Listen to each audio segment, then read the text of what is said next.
ভাই এবার মতন আমার মাফ করে দেন, আমি আর কোনো প্রকার নেশা বিক্রি করব না। জোর তো নেশা করতে করতে কি অবস্থা হয়ে গেছে, মাথা পাগলের মতো হয়ে গেছে। এখন কই খায়, কই ঘুমায়, কই কি করে, কেউ কিছু জানে না। ইস, মাথাটা কেমন জানি করতেছে না, মাল খাইতে হইব। এই চ্যানেলের মালগুলো সেই পড়ছে। শালার পোলাপান গুলা কি ভালো হয়ে গেল গা? একটা মাল বেচতাম না সকাল থেকে। পিনিকে মাথাটা নষ্ট হয়ে যাইতেছে, মাল খাইতে হইব। ভাই ভাই আছেন ভাই?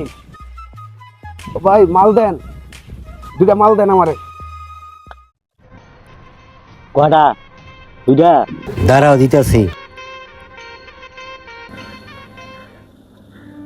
কিরে বন্ধু, একটা জিনিস খেয়াল করছস? কি আবার খেয়াল করব? আরে জয়ের বন্ধুর অনেক দিন ধরে দেখি না, ওর কি অবস্থা? কেন তুই জানোস না?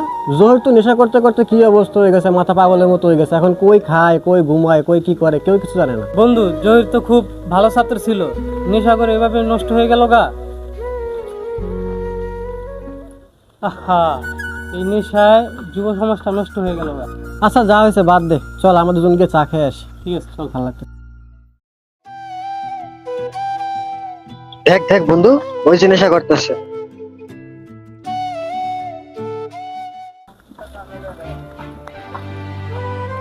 বন্ধু এভাবে আর চলতে দেওয়া যাবে না, বিষয়টা এবার খুব হার্ড লাগে দেখতে হবে। চল চল।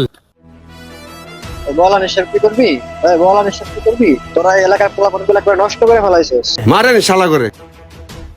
ভাই ভাই মাইরেন না ভাই, ভাই শুনেন, ভাই শুনেন, মাইরেন না ভাই, এবার মতন আমার মাফ করে দেন, আমি আর কোনো প্রকার নেশা বিক্রি করব না।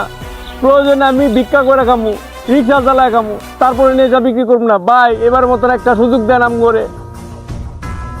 সমাজ থেকে নেশামুক্ত করতে হলে সমাজের সকলকে একত্রে এগিয়ে আসতে হবে, তাহলেই নেশামুক্ত সমাজ হবে, যুব সমাজ রক্ষা পাবে।